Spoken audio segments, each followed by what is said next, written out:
இது ஒரு சின்ன ஒரு ஸ்டோரின்னு வச்சுக்கோங்களேன். அதாவது ஒரு மனநல பாதிக்கப்பட்டவர் எப்பயுமே வந்து ரோட்லேயே படுத்து தூங்குற ஒரு ஆள் ஒரு கடைக்கு முன்னாடி எப்பயுமே வந்து தூங்கிட்டு இருக்காரு. அங்கே தூங்கும்போது அந்த கடையோட ஓனர் டெய்லி அவரை அடிக்கிறது, உதைக்கிறது, தண்ணி ஊற்றி அவரை வந்து அசிங்கப்படுத்துறது இப்படியே வந்து பண்ணிகிட்ருக்காரு. டெய்லி டெய்லி அந்த அந்த மனநல பாதிக்கப்பட்டவர் அவரோட கடைக்கு முன்னாடியே வந்து படுத்துட்ருப்பார். அந்த கடை ஓனர் கொஞ்சம் கூட அந்த ஒரு பச்சாப்பிரதாபம் இல்லாமல் அவரை உதைச்சி எல்லாம் பண்ணுவார். ஒரு நாள் என்ன பண்ணுறாரு, கடையை திறக்கிறாரு. திறக்கும்போது பார்த்தா அந்த அந்த ஆள் வந்து இல்லை, அந்த மனநல பாதிக்கப்பட்டவர் வந்து இல்லை. ஏன்னா அவர் அத்தனை நாள் அடித்து உதச்சி தண்ணி எல்லாம் ஊற்றி அவர் திருத்தினதுனால அவர் வந்து இல்லை. ஸோ அவரோட மனம் வந்து இப்போ வந்து அவரை தேடுது.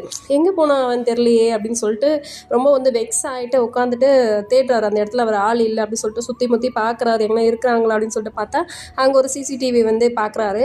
ஸோ சிசிடிவியில் வந்து நம்ம செக் பண்ணலாம் அவன் எங்கே போனான்னு சொல்லிட்டு அப்படின்ட்டு பார்க்கும்போது என்ன ஆகுது அப்படின்னா, நைட்டில் அந்த கடையாண்ட வந்துட்டு, அதாவது ஒரு நாள் பார்த்தீங்கன்னா வெளியில் இருக்க குப்பையெல்லாம் பொறுக்கி அந்த மனநல பாதிக்கப்பட்டவர் வந்து தூக்கி போடுறாரு.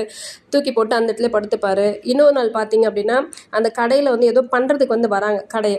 ஸோ அதை வந்து தடுத்து வெளியே அனுப்புகிறாங்க. இன்னொரு நாள் பார்த்தா அங்கேயே வந்து பாத்ரூம் போகிறாங்க. ஸோ அவங்கள வந்து திருத்தி அனுப்புகிறாங்க. ஒரு நாள் பார்த்தா கொள்ளையடிக்க வராங்க கடையை. ஸோ அதையும் வந்து தடுத்து நிறுத்தி அவர் வந்து அந்த இடத்துல படுத்துட்ருக்காரு. ஸோ எல்லாத்துக்கும் வந்து அவர் வந்து ஒரு முக்கிய காரணமாக இருந்து அந்த கடையை அவ்வளோ சேஃபர் சைடில் வந்து வச்சுருக்காரு. கடைசியில் அந்த ஓனர் வந்து அவ்வளோ கஷ்டப்படுறாரு. ஸோ இந்த இடத்துல வந்து என்ன